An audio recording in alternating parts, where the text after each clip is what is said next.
Gamarjoba. Yes. Okay, nice. You can start, you can launch the thing. I'm on the... Great. Hi everybody, this is Freedom Podcast Tbilisi by Sakartvelo Insight.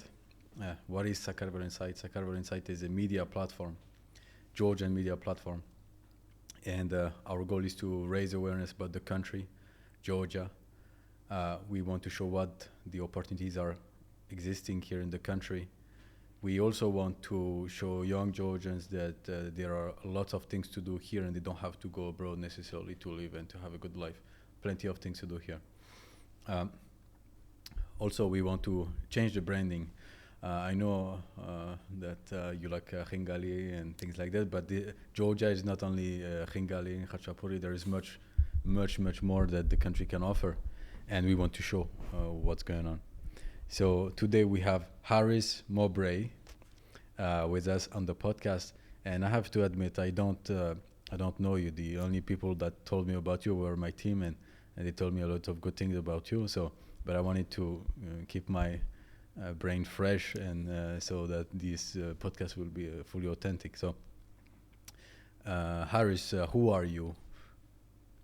I'm Harris. Yes. My name is Harris Mowbray. I'm a programmer from the United States. I live in Washington, D.C., and I love Georgia. However, one of the reasons I'm most known in Georgia is because I help run a meme page called Canadaball, which has become very popular in Georgia, mostly because I am running these tournaments which have countries go against each other on Facebook. And it's hard to explain, but you have to love react or haha react to more. How does it work exactly? So this is a Facebook page. Let's say I'm someone who doesn't know anything about anything. So this is a Facebook page where people they are member of this page, right? No, anyone No, can it's like this, huh? anyone can look at the page and see what's there. Anyone can share the content. So it used to be on Facebook that you could only like a post, meaning that you like it basically, and then more people will see it. However, now there's more options. You can laugh at a post with haha. You can show that you're sad with a sad reaction. You can be angry at the post by doing angry. So we use this Facebook mechanism in order to use it as a sort of voting system. So we can have two countries and it says Turkey versus Georgia. Turkey haha reacts, Georgia love reacts. And whoever gets more reactions, that's the winner who advances to the next round. That's basically how it works. And it starts with 16, then it goes to 8, then 4, and then finally the two winners go against each other. So it's very suspenseful. Usually, that's very nice. Yeah, usually the biggest rounds are the final ones where people get the most excited. And give me an example of a tournament. Do you have some theme for a different tournament, and how does it work? Yes, so most of the tournaments, over half of them are just based on countries. We maybe do this around once a year where we get 16 countries, which are usually, a lot of the countries repeat, let's say, based on where our fans are from. We have Georgia every time, we have Mexico every time, we have Brazil every time. But sometimes we add new countries or take away countries that were not so popular. So, but it's not always country-based. We also have done one about food, where it's like we get dishes from around the world, such as, I don't know, quesadilla and pierogi from Poland. And at the end of the food tournament, the two Georgian dishes were in the finals. It was Khingali versus Khachapuri. There was the two finals were Georgia and Georgia. Yes. So the food tournament allowed us to do like some countries we did more than one dish. Okay. So at the end, Georgia was... it was Georgia versus winner. Georgia.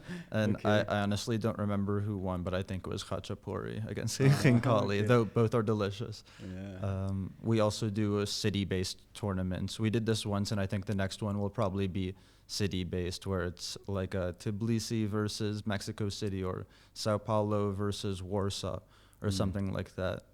And so you're admin of the page Canadaland. Canadaball, yes. Canadaball. And Canadaball, does it exist like other balls? Like Yes, it was based off of a page that existed maybe starting 2013 called Ball, which is even today the most popular. And then people started making other pages like, I don't know, Finland Ball, Mexico Ball, Argentina Ball. It's especially popular in Latin American countries and Eastern Europe, but also to an extent in Eastern Asia. Interesting. And how did you get to become an admin of that page? I had a Canadian friend who was looking for more admins, and this was around 2016 or so, like almost 7 years ago at this point, and I decided to join. And most of the people who were running the page are Canadian, although today only 2 people post, really, me and a Canadian named Tassin who lives in Toronto. Okay.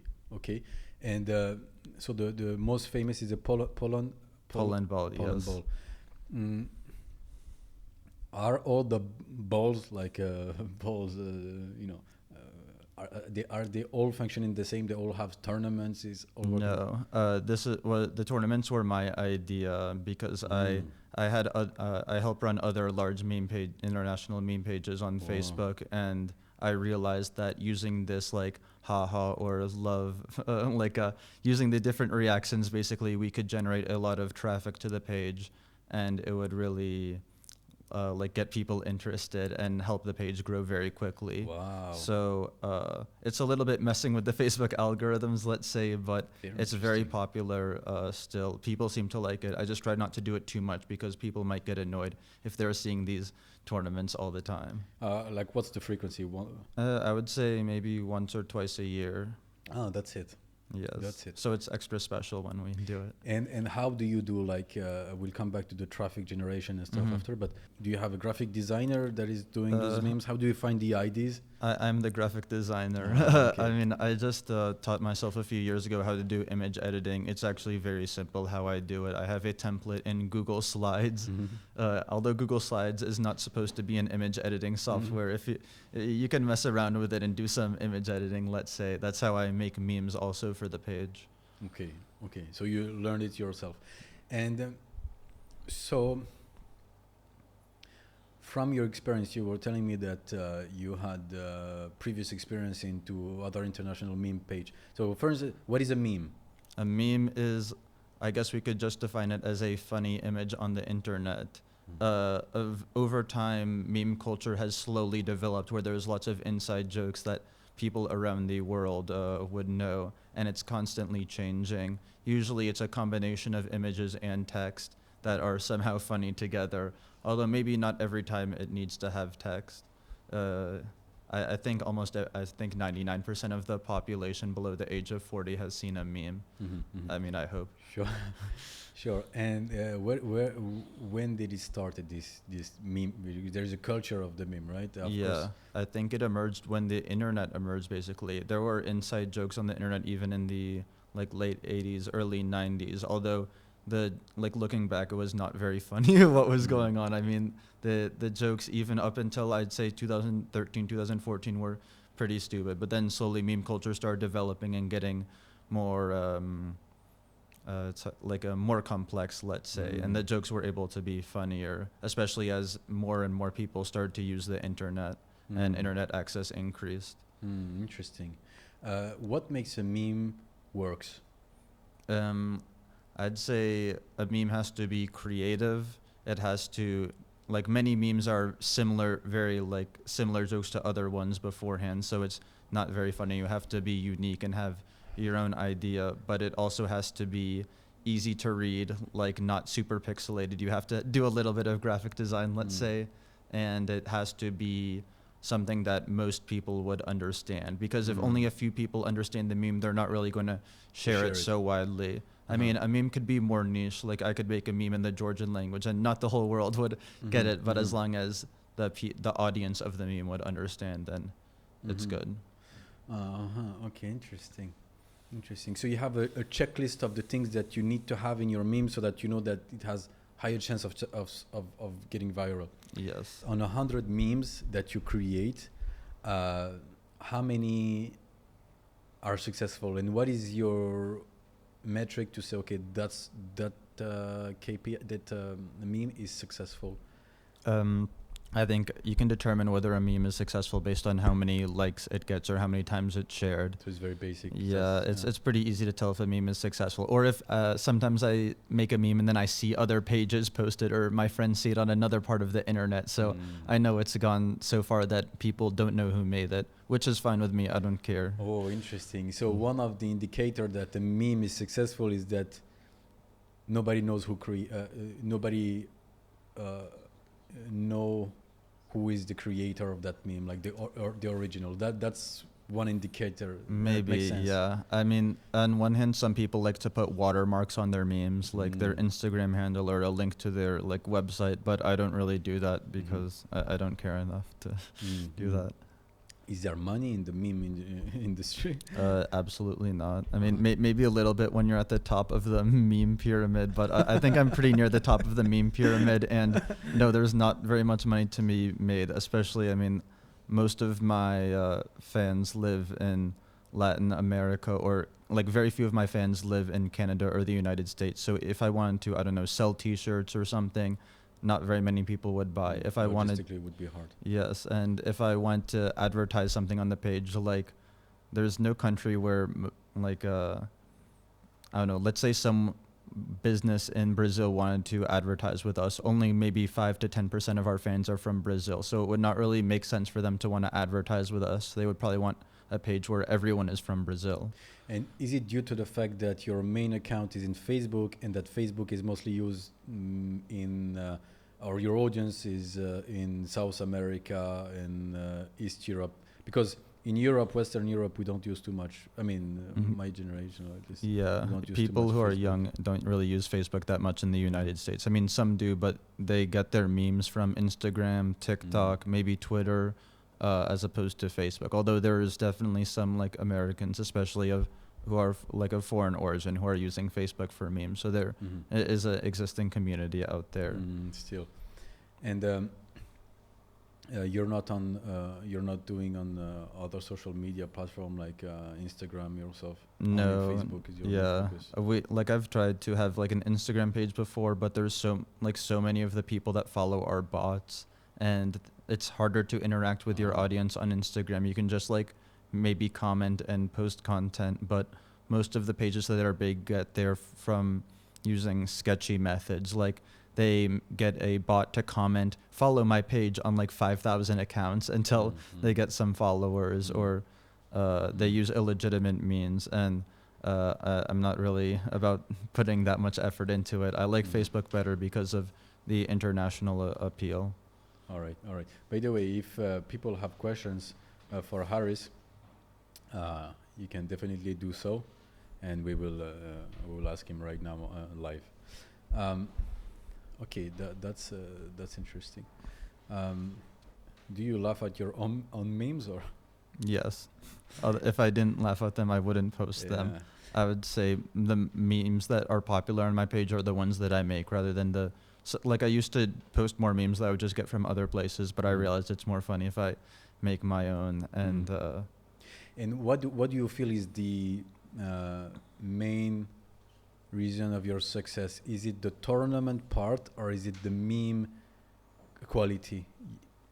I would say people start with the tournaments and stay for the memes, maybe. Or I don't know if that's actually true, but I'd say the tournaments really got a lot of generation. But I think that the page is popular in Georgia especially because I post stuff specifically relating to Georgia. Even though Georgia is a small country, it has a big heart. So I think people are very happy that someone in the West is paying so much attention to them. I really like Georgian culture, language, history for many years, so I was naturally drawn to it. We'll go to Georgia a little bit later, but how did you discover Georgia? Was it through those tournaments that you had to do? They say, okay, well, what is this country? I already knew a lot about Georgia just because as a kid I was reading Wikipedia 2 hours a day, and I still probably read Wikipedia around 2 hours a day. I was always really interested in the different countries in the world, and I decided to get a degree in international relations, which I graduated in a few months ago. So I was already interested, but I remember one day in 2017 I woke up and I got dozens of messages from Georgians, and they said, "Please help, the Turkish memers online are being mean to us. We need your support." And I said, "Okay, I will help lead you guys." Even though I was like a bored, or I don't know, I didn't really know much about Georgia, but I decided to help them because the Georgians seemed very nice. And in the past, many Turkish memers tried to mass report our page and tried to take it down for no reason. Wow.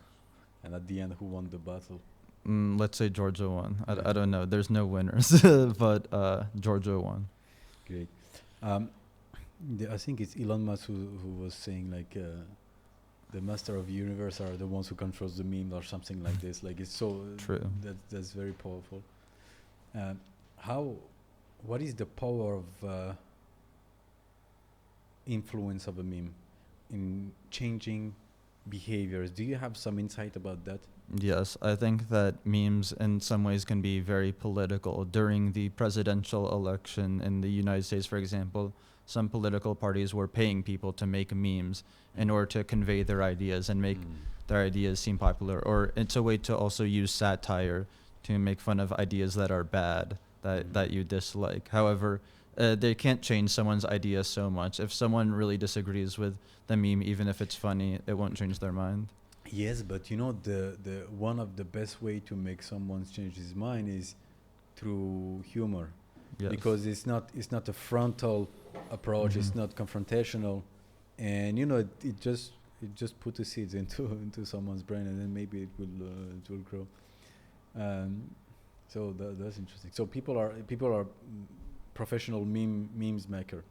Yes, I mean, I don't know if anyone does it as a full-time job, but there's definitely some people working for political campaigns, or maybe definitely some companies in advertising are starting to use memes as a way to sell stuff. But from what I've seen, they are not using memes to sell stuff as much because it's not being so popular. Only for maybe certain products where a large percentage of the buyers happen to be people who like memes or are online a lot.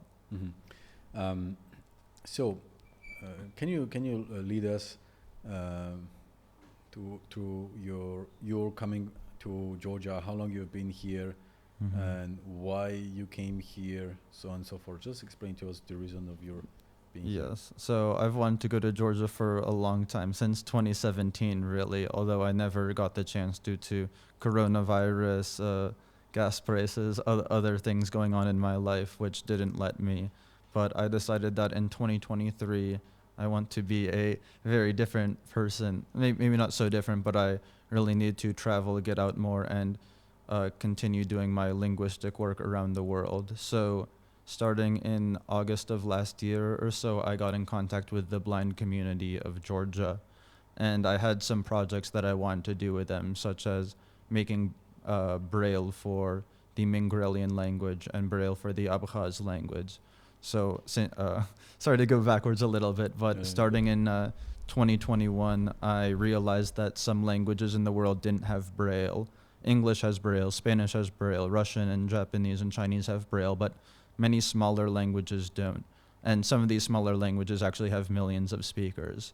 So I took it upon myself to start developing Braille for languages around the world, in the United States, in Europe, in Africa, in Asia, in Polynesia, in almost every region in the world. I was spending lots of time during quarantine just researching different languages that might have Braille that might need Braille, and getting into contact with the community, and then from there getting into contact with the government, official organizations, the media in that country. So I had already, as of in the first year and a half, I was on the news in maybe 15 or so countries, just for this Braille work. And I decided that, I love Georgia. I want to help make Braille for languages there next. Why do you have an interest in this topic? I was always pretty interested in linguistics and the different alphabets of the world. Of course, Georgia has 3 alphabets, which is super impressive. But 4 now, because I'm writing myself. And okay, your handwriting is the 4th alphabet. Great. I don't know how. So I in 2020, after learning a lot about linguistics and programming by myself, I started working for a Native American tribe who I still work for. And I'm there. My job there is to help their language. Their language has 5 speakers. And I said to them that they need an online dictionary, which I made with them. And they need a keyboard for Mac, for iPhone, etc. And I realized, Wow. what else do they need? I was trying to think of more ideas so that I could, keep my job and keep doing new stuff. And I realized one thing they didn't have is Braille. There's no way for blind people to read their alphabet. So I decided to investigate, see how Braille worked, and then I made that. And then How Braille works? Can you explain to us? Yes, I can explain. So every letter corresponds to a dot pattern. Braille is made up of different cells, which are like a 2x3 grid. And each pattern, for example, ... would be L in English Braille. And it's also L in Cyrillic Braille. And for the Georgian alphabet, it's the same. Braille is more or less similar across the different alphabets in the world, with the exceptions of Chinese, Japanese, Korean, and Thai. But there's also different patterns for all of the punctuation marks, such as like comma, exclamation point, question mark, and there are unique Braille systems in order to write musical notation in Braille, as well as mathematical or scientific notation.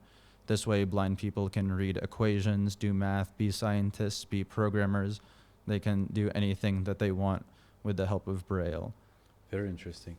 So you basically mapped this native tribe alphabet to the Braille. I mean, you created yourself the mapping, right? You decided, Yes. okay, this letter is going to be 3 dots, or it's going to be 1 dot here and 1 dot here. You decided this. Yes, I mapped it based on international standards and made it similar to English Braille.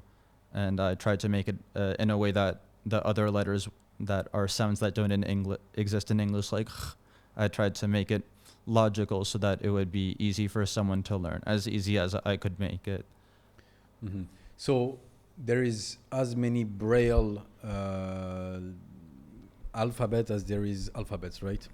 I mean, there should be. Not every alphabet has its own Braille alphabet yet, which is where I come in. Got it. So that you made it your mission to have every single alphabet or language have its own Braille equivalent. Yes, exactly. I think it's an important goal because it's very easy to make a Braille for a language, and there's no reason that blind people shouldn't be able to learn how to read every language or write every language, because the technology has existed for so long. Georgian Braille is 120 years old, so there's no reason we can't have Mingrelian or Svan Braille. The first Braille that's by when? It was created, French Braille was created by Louis Braille in the 1860s or 70s, somewhere around. It took him a while to develop and create the final version, but after 1860s, something like that. Don't quote me on that, but like a mid-late 1800s. Can you check? Okay, so you came here in Georgia for that reason. Partially. I mean, okay, so I worked with the to finish the story, around August I was in contact with a blind teacher and blind activist here in Georgia, and I was talking to them about making Braille for more languages, and they said, actually, we have a different project that we want to work on, which is not exactly related. The project has to do with Braille on computers. So blind people have special types of computers where you open a website and then dots come out of the computer and you read it, and then you can scroll down the website and the dots will change to show what text is on that website. So if you have a website in English, a computer can convert it to Braille. If you have a website in Spanish, the computer can convert it to Braille. But Braille computers have not been adapted to the Georgian alphabet yet, and they wanted help with that, which I did. And how efficient is it compared to audio description? Because there's another way for them to read is through the hearing, right? Yes. Through hearing. And why is Braille important when you have that technology? Sometimes, I mean, both are important. A lot of blind people I know here in Georgia like to use audio, but if you want to, for example, read a book, or let's say you're reading a book with math equations or something, the audio translation will not be very good. And this is also important because blind people are typing. And while there is text to voice in Georgian, the voice to text is not really there yet. So it's partly more for reading or writing documents, let's say. I'm not exactly 100% sure on all of the applications, but I know that it will be useful. And so you met a lot of blind people. I met two, which is like half the blind people I've met in my life, to be honest. But I've talked to more in Georgia, like over internet, and they are very positive about the idea. It's only starting, like we just finished in the end of December, so the Braille computers are slightly slow to adapt onto it, but they're about like, I would say in a month or two, it'll be perfect, and all of the Braille computers and other types of Braille devices will be able to use the Georgian language. How do you see the arrival of ChatGPT in that direction to help you maybe translate or things like that? I don't know. I don't think ChatGPT would be very useful in that situation. In fact, I used ChatGPT a few months ago, and I asked the very simple question of what is the letter A in Braille, and it gave me the wrong answer. ChatGPT is artificial intelligence, but it's pretty artificial in that it doesn't actually know the answers to that many questions. It just gave me an answer that looked correct while not actually being correct. So I don't think that AI will be very useful in helping me make Braille for languages or translate Braille or anything like that, unfortunately. Touching with your hands, like, I mean, you don't know how to read Braille yourself, like. No, I do. I mean, but if you went with the touching. Yeah, I can do it with touching my hands, but it's way quicker for me to read it by sight. Yes, but a blind person obviously won't have this opportunity. But how long does it take more to a blind person to read Braille compared to a person who would read someone who is exercised and experienced in reading Braille? Are you asking how long it would take to learn, or no, to read a page compared to someone who's reading it? Does it take much longer? I don't think so. I think it depends on the person and how much they are using Braille. I've seen videos where blind people are like just reading super fast. So I don't know. I think that many people who are sighted that know Braille don't actually know how to read it very fast, me included, just because I'm not doing. That's only like a very small percent of the reading that I'm doing. Most of my reading is like print reading. Very nice, very nice. And so, what is your next step now regarding this project in Georgia? What is it you have accomplished coming here, and what are the next steps? We were hoping to set up meetings with the government, both the Ministry of Education and the Ministry for the Autonomous Republic of Abkhazia, in order to discuss Mingrelia and Abkhaz Braille with them. So, unfortunately, we did not get to do that. That is the only regret I have with coming here, although we're hoping that we can set up some online meetings in the near future when I'm back in the United States. So, yeah, unfortunately, I was not able to do that, but I was able to meet with the blind community, talk with them about their, like, what they need, what they want technologically, and maybe next steps regarding Braille for other languages in Georgia. The good thing with this is that even though maybe not many people will use it, at least it's there in the cloud. I mean, it's there and it's an archive, and it may be helpful for future generation. Yes, I hope so. Even if it only helps one person, that's good for me. And is it costly to do something like this? To make Braille for a language? Yeah. No, it costs $0. I just write the different how do you say, correlations between letters and Braille cells, and it's pretty easy. It like, for example, Mingrelian alphabet is the Georgian alphabet plus 2 or 3 letters. So I just had to find space for those 2 or 3 letters, and it probably took a solid 5 minutes or so, and then boom, we're done with the project. Some languages have their own completely unique script, so it might take longer to do, but generally it does not take a long time, and it costs $0. It does cost money to have a Braille printer, but those exist in Georgia, and Braille paper is fairly expensive compared to normal paper, but still, this also exists in Georgia, so generally I don't think that there is any major cost associated with this project. It would be interesting to have an art piece with written in Braille, Georgian Braille. I think it would be very interesting. Do you? So what did you do coming here? The first thing, apart from this project, did you travel a little bit? Yeah, I mean, my page is very, very popular here, so many people wanted to meet me that I didn't have time to do everything. People were inviting me to their hotels, their restaurants, their even horseback riding. Sadly, I'm allergic to horses, so I couldn't go. But I realized that I would be too busy to go many places. I planned to go to Batumi and to Yerevan, but I really was not able to. I did go to Gori one day with some people, which was pretty fun. I mean, it was nice to see another part of Georgia. I don't think I'm going to visit Gori again necessarily, but Tbilisi is a city I really like. Okay. And so what was your favorite thing to do? What was your initial impression? What was your expectation matching with the reality? It was everything I expected and even more. I mean, I had already seen many pictures of Tbilisi. I know it's beautiful. I know the food is great. I actually live above a Georgian restaurant in Washington, D.C.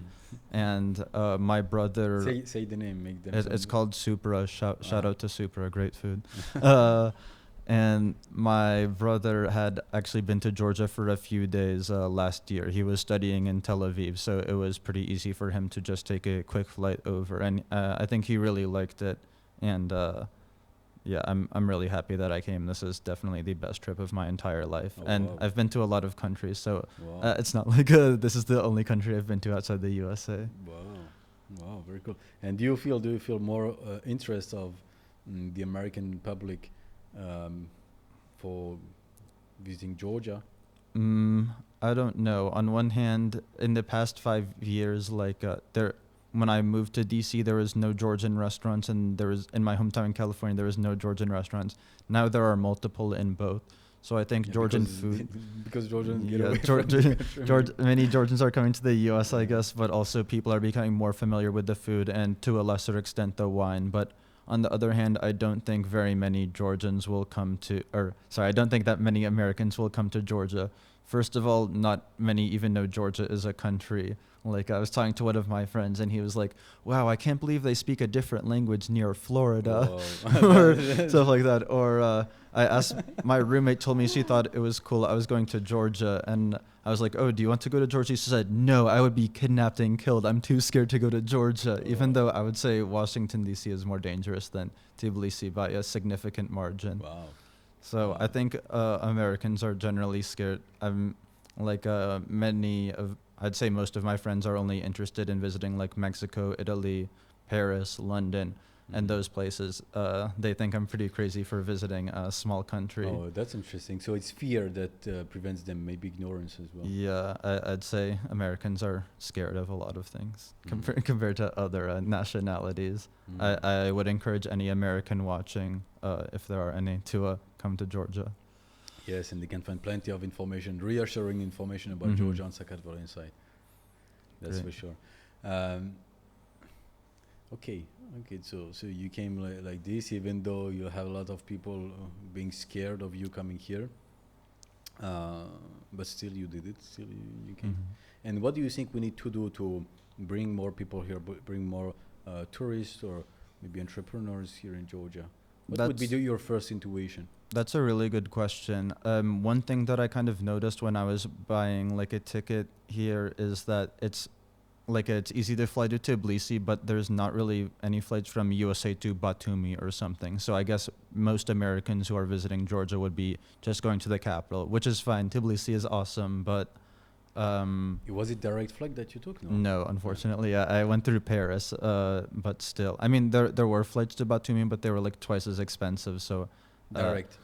no, not indirect still, but I don't know. One thing that I think could maybe be encourage more tourism is if there was more trains to different cities, perhaps, or if it was more straightforward. But I don't know. I can't really say anything because I only went to Gori this whole time I was here. And let's make a little tournament.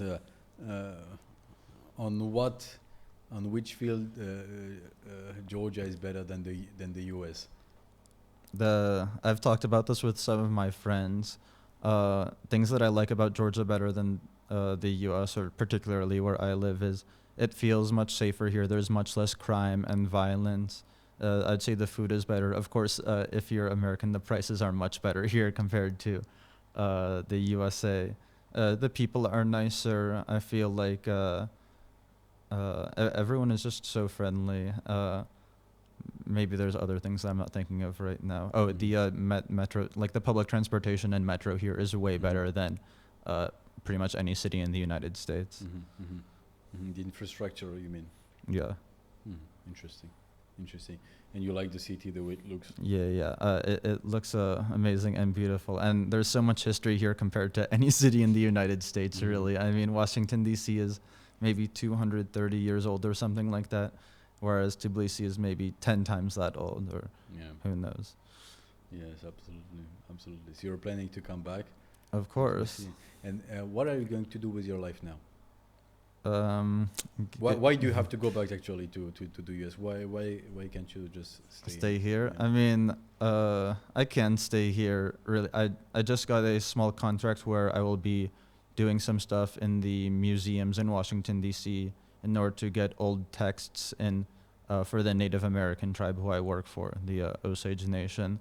So I kind of have to do that, but once I finish that, I'm free to do whatever. I mean, I do have my apartment until September, so I don't know if I can really break that contract, but otherwise there is not very much keeping me in the United States. I have many friends there, I have my family there, but I also have so many friends here that I would definitely not ever feel alone if I was living in Tbilisi.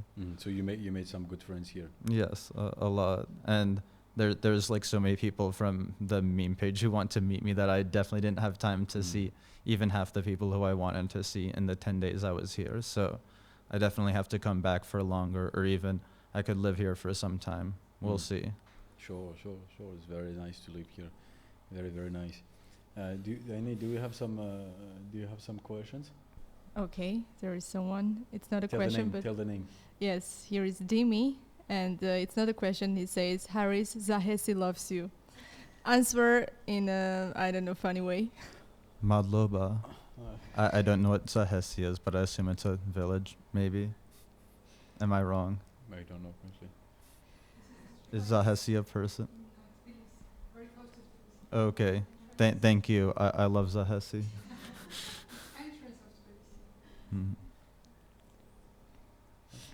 Okay, here is why or Toronto. Is there any reason why Georgians got into Canadaball out of all countries? Yes. I would say two answers. As I said earlier, there was the meme war in 2017, which made us very popular.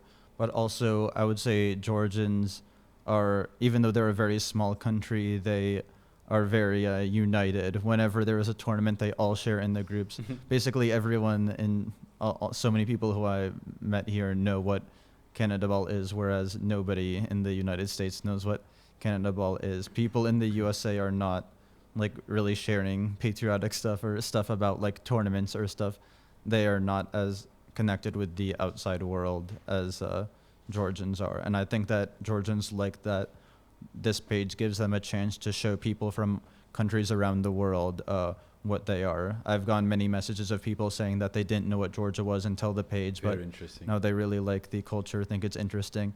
A lot of people on the page also make fun of the Georgians and say their language is like noodles, but and I kind of see where they're coming from, but it's more than that. Yeah, sure. The second question from the same person. How does the other admins support the processes of Canadaball? For instance, Tasting. Tasting.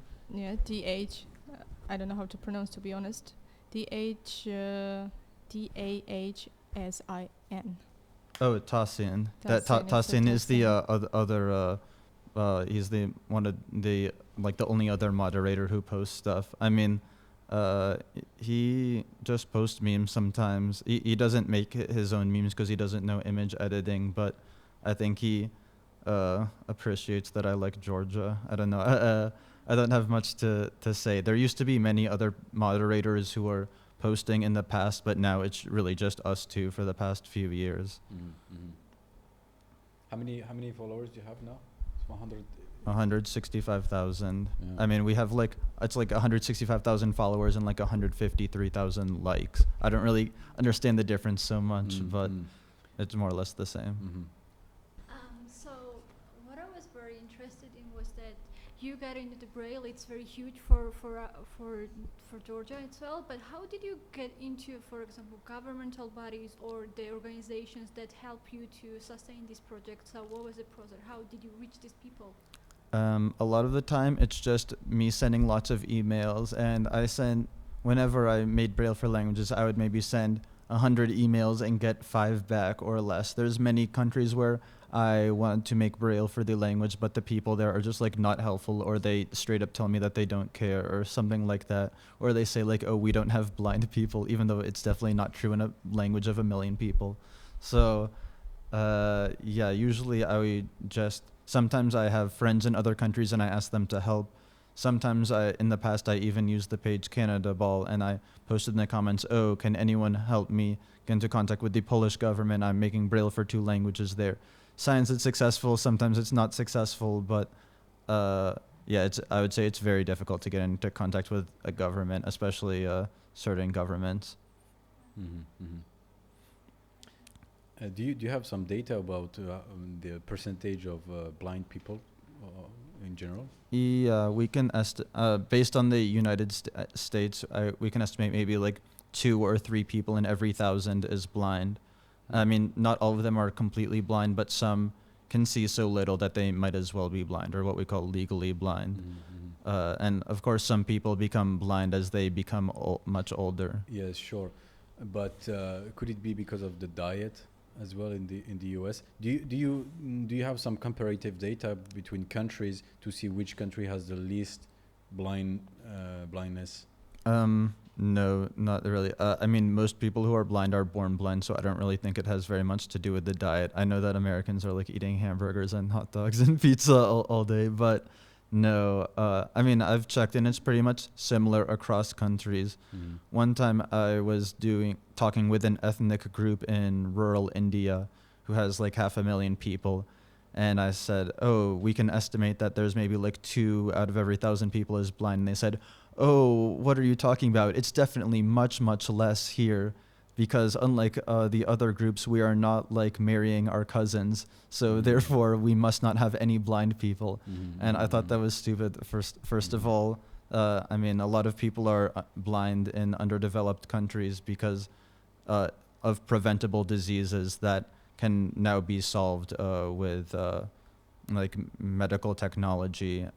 Unfortunately, in the United States, most people have some sort of access to this, but a lot of people in other countries have higher rates of blindness due to the unavailability of healthcare. Mm-hmm. Mm-hmm. Great. Annie? Here is Tamuna asking, which languages do you speak and which ones are your favorite and why? I have a favorite language, for example, because I enjoyed the learning process, how the language opened itself up to me. That's a good question. I speak Spanish pretty much fluently, and I would say I speak Portuguese very well. I like to learn languages a lot. I mean, I know some Hebrew, some Yiddish, some Italian. Trying to learn a little bit Georgian. I can read the Mechedruli, Georgian alphabet, but I would say my favorite languages that I've learned some of are Italian and Greek. I think they sound the most beautiful. I like the Greek alphabet, and I like that they can help you read very old texts in, I don't know, Latin or ancient Greek. And I like how Italian people like speak with their hands also. It's entertaining. But I also really like the Georgian language, although the grammar has been pretty difficult for me. I want to get better at it in the future. What is your dream? My dream? Good question. Like for my life? Do you have some plan? I don't know. I just want to travel around the world and help as many different languages as I can, coming up with new, unique ideas and meeting new people.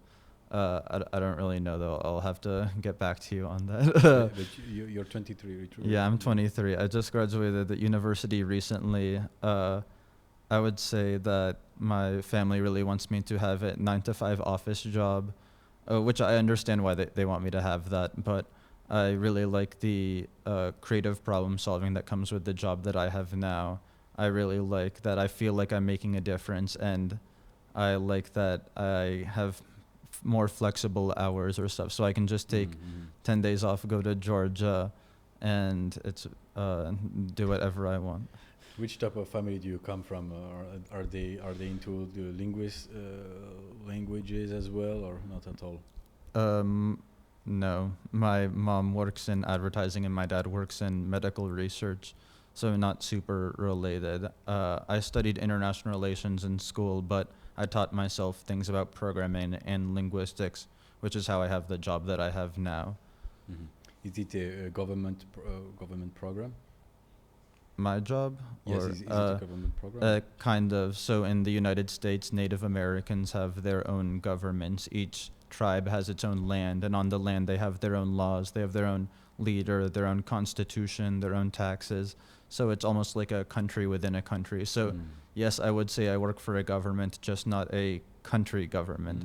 It's complicated, but I think it's very interesting. They're sovereign. Yes, they can't pass they can't make murder legal or something like that, but they can have a lot of their own laws. For example, they're allowed to have their own casinos, or while gay marriage is legal in the United States, on some Native American reservations, it's illegal because they decided that they don't want it to be legal. So they have their own autonomy, let's say. That's interesting. We never heard about this. We never hear about this. Yeah, unfortunately, Native Americans are fairly marginalized in the U.S. Growing up, I only knew one Native American person, and I don't think most of my friends know a single Native American person. Wow. Unfortunately, they are mostly in just some few states have most of them, and they tend to live. The reservations are usually in more rural areas, so they're not near cities. Although there are Native Americans who live in cities, of course. I think I saw some movies or some maybe documentaries about high rate of alcoholism in tribes. Yes, unfortunately, they have many reservations have problems with alcoholism, crime, people going missing, violence, etc. I feel fortunate that the tribe I work for is actually doing pretty well. I've been to their reservation. Their reservation it's not mostly Native American people. It's mostly white people who are living there. But regardless, they have a good development. Their government really has their stuff together. Unfortunately, on other reservations, many people don't have running water or electricity in their house, especially in the southwestern United States. Interesting. And do they speak their native language between one another? Depends on the tribe. Some tribes, basically everyone speaks the language. In fact, there are some tribes where some people don't know any English, especially older people. But the tribe I work for, as I said earlier, only has around 5 speakers left. More people are starting to learn the language, especially young children in schools. But day to day, basically nobody is speaking to each other on the language. Maybe sometimes on social media, or maybe when they are practicing the language to get better. But when people stop speaking the language starts to die and isn't passed on. So we need to go and save it before it's at the point of no return. Why do you think is the case that those languages are disappearing? Is it because the American culture is so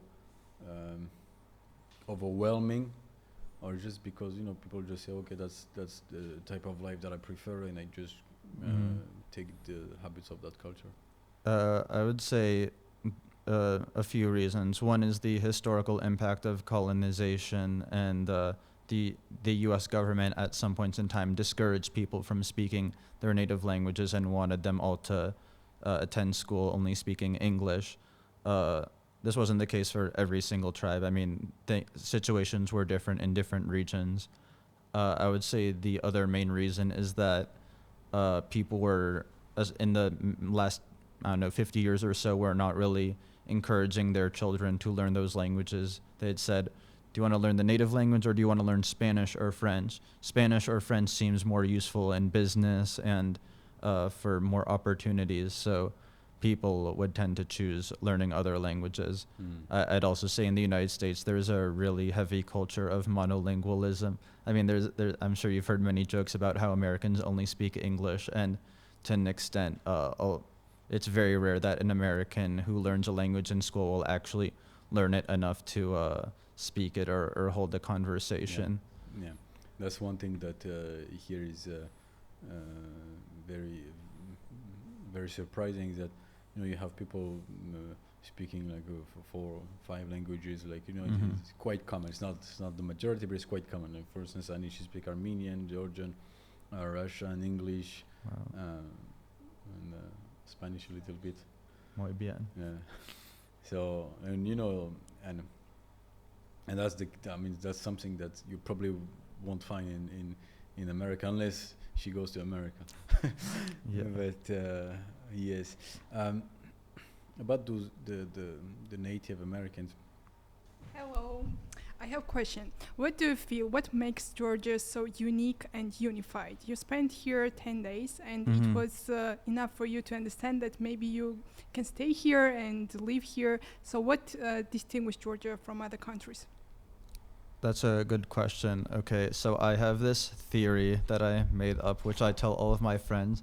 I call it the alphabet theory. So any country which has its own alphabet always has a very ancient history, a more unique culture, its own cuisine, and the people are very unified. Solidarity, yeah, like lots of solidarity, right? Yeah, we can see this in Georgia, Israel, Greece, Armenia, Korea, Japan are all examples of this. Yeah, that actually my question was the following one. Do you see a lot of solidarity between Native Americans when they're outside of their reservation, like maybe like Jewish would have, or some Indians as well? Do you feel this? Yeah, they have some solidarity. I don't think that on the ground there's actually very much cooperation happening between the tribes in my experience, but yes, I would say that many Native Americans, especially ones who live in similar regions to each other, feel lots of solidarity.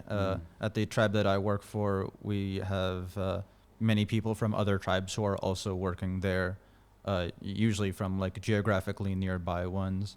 Many of them, for example, like the Osage tribe who I work for, there are 4 nearby tribes who speak similar languages, and sometimes they can even understand each other when they are speaking the language. So I would say that this creates a lot of closeness between some tribes. Interesting. Annie, do we have some?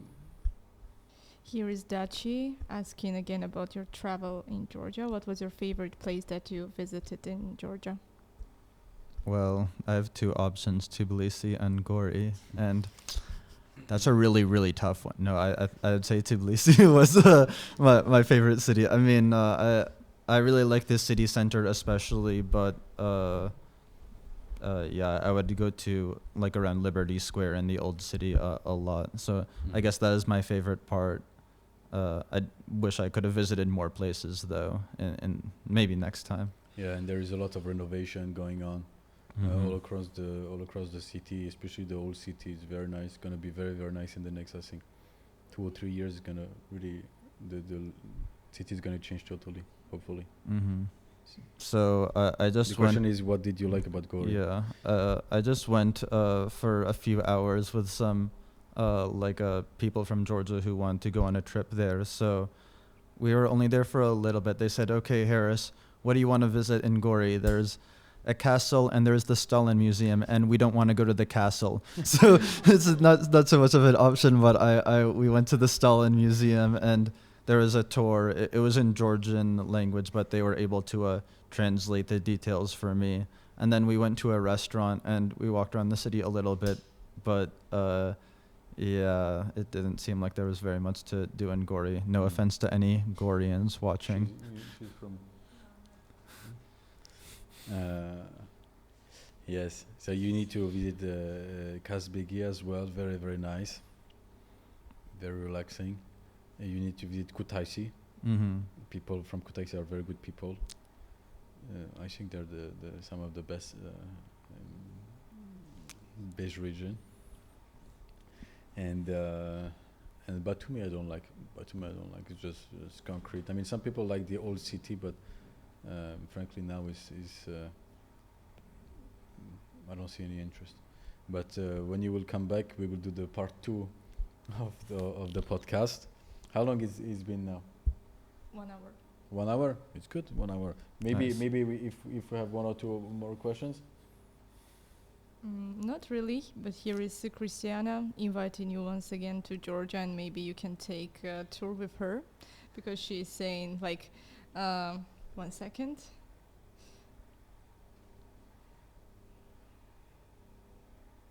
She says you must find a time, come back again and enjoy Georgia with relax. And I'm asking, what would you offer him? And she says he will get the most exciting tours here. He knows. What do you know?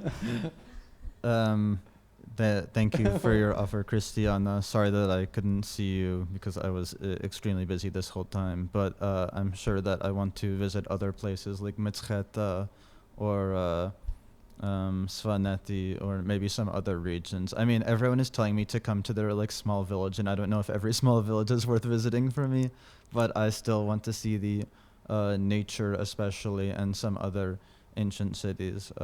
We'll see. I'll have to do a little bit better planning next time I come because I kind of just chilled in Tbilisi. Great. Harris, was very good to have you. It was very interesting to understand about the meme technology, like the meme culture, and about your, the fact that you are doing this and the way you found Georgia. So very good job you're doing as well with this Braille project in Georgia right now as well. And we wish you the best. For people who are interested in Georgia, who are outside of Georgia, they can connect and visit our page, sakartveloinside.com. They can follow us also on Instagram, Facebook, and other social medias. Our goal again is to raise awareness about the country, and we want to show what's going on here. So thank you, Harris, and see you soon. Thank you very much, Madloba. See you soon. We're gonna do the tournament right yes. now. Maybe Yes. we can Woohoo. announce it. So, guys, we're So watching you right now. What was the tournament? We are doing a country name tournament. Should it be Georgia or Sakartvelo? So my opinion first. Yes.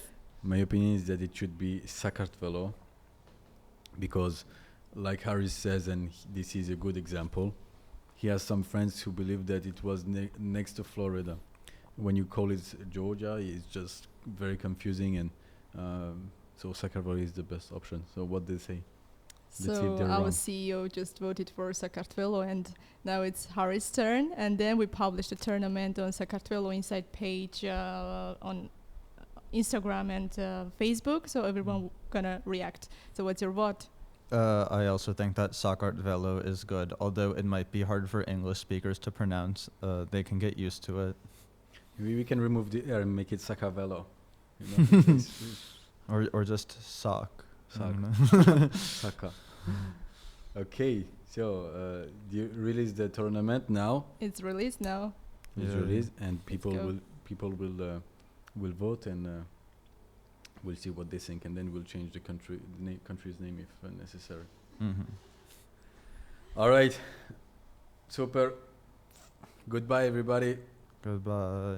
and follow Nachwam Canadaball and Sakartvelo Inside. Peace.